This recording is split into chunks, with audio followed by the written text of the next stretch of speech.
Hello friends, स्वागत है आपका अपने ही यूट्यूब चैनल ऑनलाइन नव्या एकेडमी में। तो कैसे आप सब लोग? आई होप आप सब अच्छे होंगे और अच्छे से आपकी स्टडी चल रही होगी। तो दोस्तों, आज हम बात करने वाले हैं उत्तराखंड की एक ऐतिहासिक धरोहर के बारे में। जैसे कि आजकल आप देख रहे हैं कि उत्तराखंड में कुर्र नंदा राजा यात्रा जो है वो प्रारंभ हो चुकी है, और जो प्रत्येक 12 वर्ष के बाद यानी कि एशिया महाद्वीप की सबसे लंबी यात्रा के रूप में जानी जाती है। नंदा देवी राजा यात्रा का जो आयोजन जो किया जाएगा वो 2026 में किया जाने वाला है। इससे पहले नंदा राजा यात्रा का जो आयोजन किया गया था 2014 में किया गया था। तो प्रत्येक 12 साल बाद नंदा देवी या हिमालय का महाकुंभ के नाम से जो जाने जाने वाली जो यात्रा है, इसे हम नंदा राजा यात्रा को जानते हैं। तो नंदा देवी राजा यात्रा जो है वो विश्व यानी कि एशिया महाद्वीप की हम कह सकते हैं कि एशिया महाद्वीप की सबसे लंबी पैदल यात्रा है, और उत्तराखंड की ऐतिहासिक धरोहर के रूप में भी इसको जाना जाता है। तो आज हम इसी के बारे में डिस्कस करेंगे और जानेंगे इससे रिलेटेड इंपॉर्टेंट फैक्ट्स, और एग्जाम्स में जो आने वाले फैक्ट्स से रिलेटेड होते हैं। और आज मैं आपके साथ इसकी जो यानी कि जो 280 किलोमीटर की जो पैदल यात्रा जो होती है, लगभग 19 से 20 दिन में या 19 से 20 पड़ावों में ये पूरी की जाती है। तो इन सब के प्रत्येक पड़ाव के बारे में आपके साथ यहाँ पर डिस्कस करूँगा। वीडियो के साथ अंत तक ज़रूर बने रहिएगा और वीडियो को लाइक शेयर ज़रूर करें। और क्योंकि आपके पास चाहे वो आपका एग्ज़ाम से रिलेटेड हो या फिर नॉर्मल, आपके पास इसकी जानकारी आपको होनी चाहिए। ठीक है, तो चलिए स्टार्ट करते हैं आज का वीडियो और जानते हैं नंदा देवी राजा यात्रा के बारे में। तो जैसे कि मैंने आपको पहले बताया कि एशिया महाद्वीप की सबसे लंबी यात्रा जो है वो नंदा देवी राजा यात्रा के नाम से जाने जाते हैं। उत्तराखंड का क्या कह सकते हैं, ऐतिहासिक धरोहर जो है नंदा देवी राजा यात्रा को माना जाता है। नंदा देवी राजा यात्रा जो है, इसमें हम नंदा देवी को यानी कि उत्तराखंड के जो लोग हैं वो नंदा देवी या माता पार्वती को अपनी बेटी मानते हैं, और उनकी विदाई के रूप में यात्रा की जाती है, जो कि प्रत्येक 12 वर्ष के बाद की जाती है। माना जाता है कि किसी कारणवश जो थी माता पार्वती जो है वो अपने मायके आई थी और बहुत समय तक वो वापस गई नहीं। तो उसके बाद 12 साल के बाद जो था उनको इनके मायके यानी कि जो मायके वालों के द्वारा उनको भेजा गया था ससुराल यानी कि कैलाश पर्वत पे। ठीक है, तो इसी के बाद इस यात्रा का आयोजन लगातार 1905 के बाद किया जाता रहा है। तो चलिए स्टार्ट करते हैं और देखते हैं इसके बारे में। तो उत्तराखंड के लोग जो होते हैं नंदा देवी या पार्वती माता को अपनी बेटी के रूप में मानते हैं, जैसे मैंने आपको पहले बताया, और उनकी विदाई के रूप में यात्रा की जाती है। अब यहाँ पे अगर हम बात करेंगे तो कांसवा की जो यात्रा जो हुई थी सबसे पहले जो होती है ये 1905 में शुरू हुई थी। और जो यात्रा है उत्तराखंड की जो प्रमुख यात्रा जो है ऐतिहासिक धरोहर के रूप में इसको जाना जाता है। गढ़वाल और कुमाऊं की सांस्कृतिक एकता का प्रतीक इसको माना जाता है। चांदपुरगढ़ यानी कि जो इसका इनका जो मायका होता है, यानी कि नंदा देवी का जो मायका है वो चांदपुरगढ़ी क्षेत्र जो है इनका मायका होता है, जिसे श्री गुरु क्षेत्र के नाम से भी जाना जाता है। और बधान यानी कि नंदाक क्षेत्र जो है उनके ससुराल के रूप में जाना जाता है, या हम कैलाश पर्वत उसको नॉर्मली बोलते हैं। 1905 में ये यात्रा शुरू हुई थी, और ये यात्रा जो है वो कांसवा गांव के पास जो होती है नौटी नामक स्थान से नंदा देवी मंदिर से होकर निकलती है, और होमकुंड तक ये यात्रा जाती है। 280 किलोमीटर की ये पैदल यात्रा जो कि 19 से 20 दिन तक चलती है, और यह यात्रा जो होती है वो चांदपुर के वंशज यानी कि कांसवा गांव के राजकुंवरों द्वारा इसको आयोजित किया जाता है। तो कांसवा गांव के राजकुंवर जो है इनके द्वारा इस यात्रा का आयोजन किया जाता है। प्रत्येक 12 वर्ष के बाद ये अपनी ध्यान यानी कि नंदा देवी को अपनी ध्यान मानते हैं, अपनी बेटी मानते हैं। बेटी होती है तो बेटी की जब शादी हो जाती है तो उसके बाद उसको ध्यान के नाम से, गढ़वाले शब्द ध्यान, ठीक है, तो ध्यान के नाम से उसको जाना जाता है। नंदा राजा यात्रा का सबसे पहले जो क्या होता है कि यहाँ पे 4 सींगों वाला जो मेंढू या खाडू जो होता है या मेढ़ा जो होता है वो आगे आगे चलता है, और उसके पीछे पीछे रिंगाल से निर्मित सुंदर छंतोलियाँ जो हैं वो लोग लेकर चलते हैं। तो छंतोली जो कि रिंगाल की बनी हुई होती है, रिंगाल की बनी हुई छंतोली से पीछे से इनके चलती हैं। स्टार्ट होता है कहाँ से? कांसवा गांव से स्टार्ट होती है। ठीक है, तो पहला पड़ाव जो होता है इसका कहाँ से होता है? कांसवा गांव से इसका पहला पड़ाव शुरू होता है, और उसके बाद यात्रा जो जाती है वो आपकी जाती है ईड़ा बदाणी। ठीक है, उसी दिन क्या होता है, ईड़ा बदाणी होते हुए पहला पड़ाव, उसके बाद ईड़ा बदाणी पड़ता है। ठीक है, ईड़ा बदाणी से होकर यात्रा जाती है नौटी। ठीक है, नौटी में होती है, तो नौटी में जैसे कि रिठोली हो गया, जाख हो गया, दियारकोट और कुकड़ई हो गया, पुडियानी, कनौठ, झुरखंडे, इन सभी गांवों से माता जो होती है अपने आशीर्वाद देकर और अपने जो मायके की जो क्षेत्रवासियों से क्या होता है मिलकर जो होता है अपने भक्तों को अपना आशीर्वाद देकर अपने तीसरे पड़ाव की ओर बढ़ती है और तीसरा पड़ाव जो होता है इनका वो होता है कांसवा। ठीक है, तो कांसवा में इनका राजकुमारों के द्वारा इनका स्वागत किया जाता है। कांसवा में भराड़ी देवी मंदिर हो गया या कैलापीर देवता का मंदिर जो होता है यहाँ पर इनकी पूजा की जाती है। उसके बाद अपने चौथे पड़ाव के लिए माता आगे के लिए बढ़ती है जो कि पड़ता है सेम गाँव। सेम गाँव में गैरोली और चमोला गाँव की जो छंतोलियाँ जो होती इसमें शामिल होती हैं। और इससे आगे बढ़ते हुए सेम गांव से आगे बढ़ते हुए माता का जो डोला जो होता है वो पहुंचता है कोठी गांव। कोठी गांव से आगे होते हुए भगवती।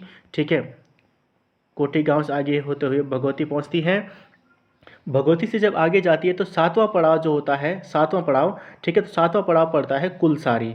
ठीक है, तो कुलसारी इनका सातवां पड़ाव पड़ता है। तो कुलसारी जो होता है वो माता नंदा जी का वो ससुराल का पहला पड़ाव बनता है। तो ससुराल क्षेत्र यानी कि बधान क्षेत्र जो मैंने आपको बताया था कि बधान क्षेत्र या नंदाग क्षेत्र का पहला पड़ाव जो पड़ जाता है वो पड़ता है कुलसारी। तो कुलसारी में माता का ससुराल का पहला पड़ाव पड़ता है यानी कि जो सातवां पड़ाव है। सातवां की यानी कि आठवां पड़ाव पड़ता है चेपड़ियों। ठीक है, आठवां पड़ाव इसका आता है चेपड़ियों। नौवां पड़ाव जो बनता है इसका बनता है नंद केसरी।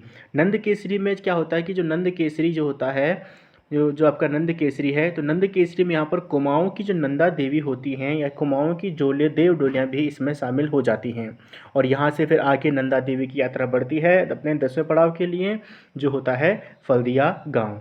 फल्दिया गांव के बाद वहाँ पर आशीर्वाद देकर सभी भक्तों को अपना आशीर्वाद देकर माता का डोला जो होता है वो आगे बढ़ता है 11वां पड़ाव की तरफ। जो है 11वां पड़ाव जो बनता है वो बनता है मुंदौली गांव। ठीक है, मुंदौली मुंदौली या हम इसको बोल सकते हैं मुंदौली से होते हुए यानी कि लुहानी से आगे बढ़ता है बगरियागाड़। ठीक है, क्या बढ़ता है बगरियागाड़। बगरियागाड़ में माता की पूजा अर्चना के बाद आगे 12वें पड़ाव की तरफ बढ़ता है जो कि आता है बाणगांव। जो कि क्या आता है बाणगांव।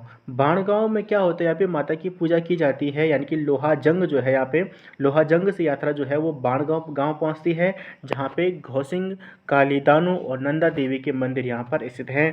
तो यहाँ पर अपने भक्तों का आशीर्वाद देने के बाद माता नंदे की जो डोली जो होती है वो अपने 13वें पड़ाव की ओर प्रस्थान करती है।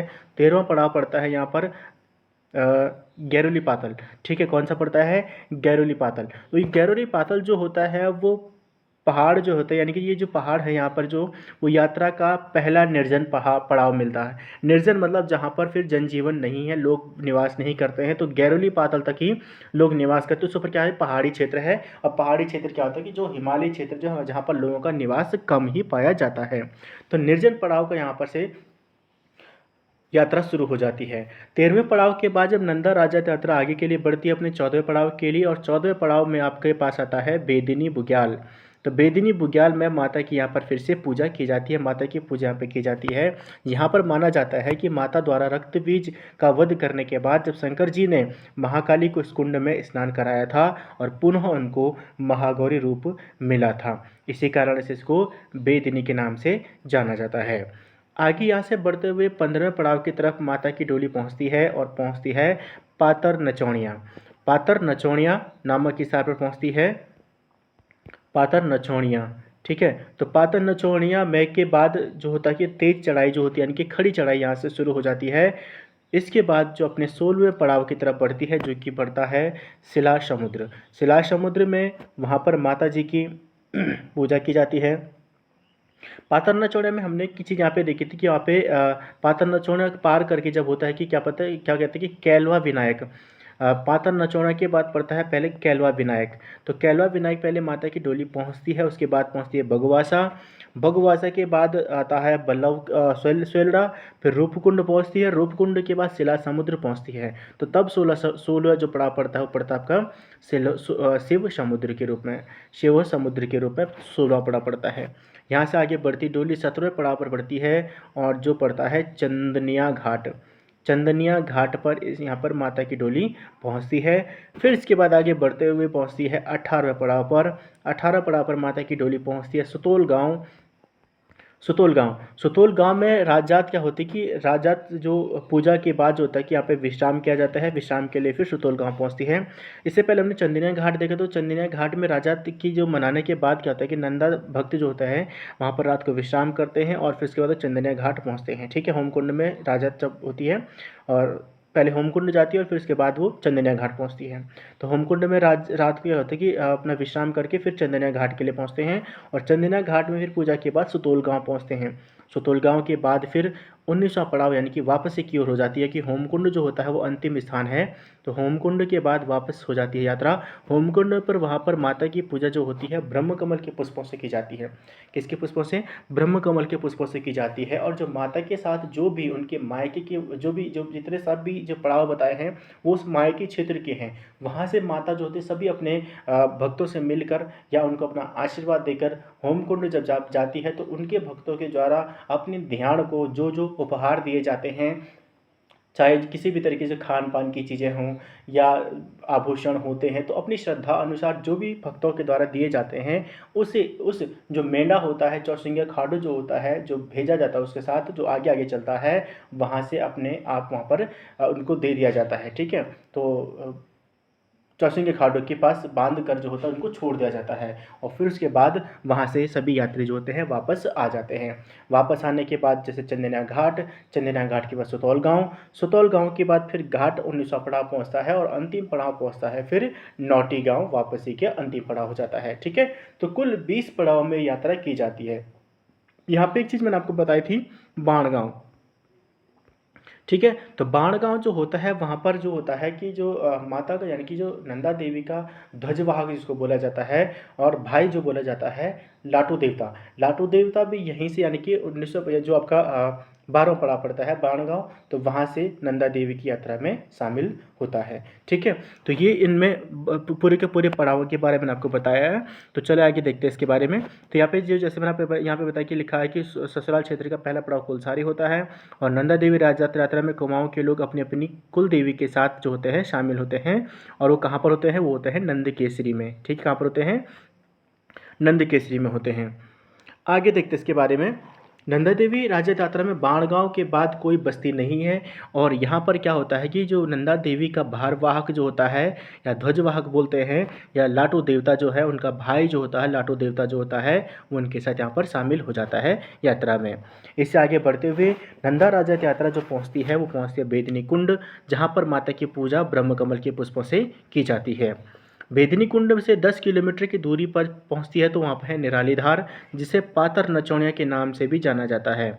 यहाँ से महिलाएं जो होती हैं, महिलाओं को यहाँ से आगे जाने की अनुमति नहीं होती है, और सभी महिलाएं जो होती है जो माता को भेजने के लिए, अपनी बेटी को भेजने के लिए, अपने ध्यान को भेजने के लिए जाती है, वो यहाँ से वापस आ जाती हैं। और पातर नचौनिया के बाद मैंने आपको पहले बताया था कि पातर नचौनिया के बाद आगे बढ़ती हुई यात्रा पहुँचती है शिला समुद्र में। पातर नचौनिया के बाद हमने बताया था कि कैलवा विनायक पहुँचता है, कैलवा विनायक के पास भगवा वासा, बल्लभ सेलड़ा, रूपकुंड, और फिर शिला समुद्र में यात्रा पहुँचती है।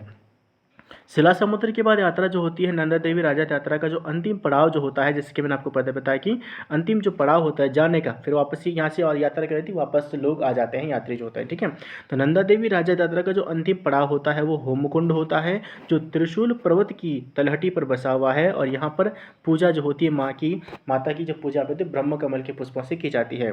पूजा के बाद 4 सिंह वाला खाडू जो होता है कि पीठ पर रखे जो खैरवा फांचर पर लोगों द्वारा, या खैरवा या फांचर जो होता है उस पर क्या होता है, लोगों द्वारा दी गई भेंट रखी जाती है एवं खाडों को छोड़ दिया जाता है। छोड़कर नंदा देवी राजा यात्रा में गए हुए लोग दूसरे रास्ते से वापस नौटी की ओर पहुंचते हैं। वहाँ से मैंने आपको बताया था शिला समुद्र से होते हुए होमकुंड। ठीक है, तो होमकुंड के बाद चंदनिया घाट, होमकुंड के बाद चंदनिया घाट के बाद सुतौल गाँव घाट, और घाट के बाद नौटी वापस अपने घर आ जाते हैं। डोली साथ में आती है, सिर्फ जो उनके साथ गया हुआ जो सामान होता है, जो उनके साथ जो ध्यान को अपने उपहार स्वरूप भेंटें जो दी जाती है, वो चौसिंगा खाडू के ऊपर बांध कर उसको वहाँ से छोड़ दिया जाता है। उसके बाद वो कहाँ जाता है, ये इसके बारे में किसी को कुछ भी पता नहीं है। 12 वर्षों बाद आयोजित होने वाली इस यात्रा का आयोजन 14 वर्षों बाद 18 अगस्त से 6 अगस्त 2014 को की गई थी। इससे पहले और उससे पहले जो की गई थी सन 2000 में इस यात्रा का आयोजन किया गया था। 7वीं शताब्दी के गढ़वाल के राजा सालीपाल ने राजधानी चांदपुर गढ़ी से देवी श्रीनंदा को 12 वर्षों में मायके से कैलाश पर्वत की परंपरा शुरू की थी, और राजा कनकपाल ने इसका भव्य रूप दिया था। तो सब सर्वप्रथम हम कह सकते हैं कि 7वीं शताब्दी में इस यात्रा का शुभारंभ किया गया था। ठीक है, वैसे सालीपाल ने किया था, और नियमित रूप से जो पहली जो हुई थी 1905 में हुई थी। ठीक है, और यहाँ पे हम बात करेंगे यहाँ पे सबसे ज़्यादा इसका भव्य रूप जो दिया गया था वो कनकपाल के द्वारा किया गया था। अब यहाँ पे कई कई इसके लिए कई किंवदंतियाँ मानी जाती है। जैसे हमने ऊपर पढ़ा था कि पहली नंदा देवी राज्य यात्रा जो है वो 1905 में हुई थी, ठीक है। लेकिन जैसे अभी हम यहाँ पे पढ़ रहे हैं कि 7वीं शताब्दी में जो थे राजा शालिपाल ने इसकी प्रारंभ जो मायके भेजने की परंपरा को शुरू किया था, ठीक है। 12 वर्ष बाद गई थी, जैसे मैंने आपको पहले बताया था, किसी कारणवश नहीं गई थी तो बाद में उनको भेजा गया था, तो 12 वर्ष के बाद गई थी। तो कनकपाल जो थे उनका जो इसका भव्य रूप जो था वो राजा कनकपाल के द्वारा इसको दिया गया है, ठीक है। तो दोस्तों ये था गढ़वाल की जो या गढ़वाल नहीं, हम कहते उत्तराखंड की ऐतिहासिक धरोहर या एशिया महाद्वीप की सबसे लंबी यात्रा या पैदल यात्रा जो है उसके बारे में। वीडियो कैसा लगा कमेंट बॉक्स में ज़रूर बताएं। मिलता हूँ जल्दी नई वीडियो के साथ, तब तक के लिए जय हिंद जय भारत।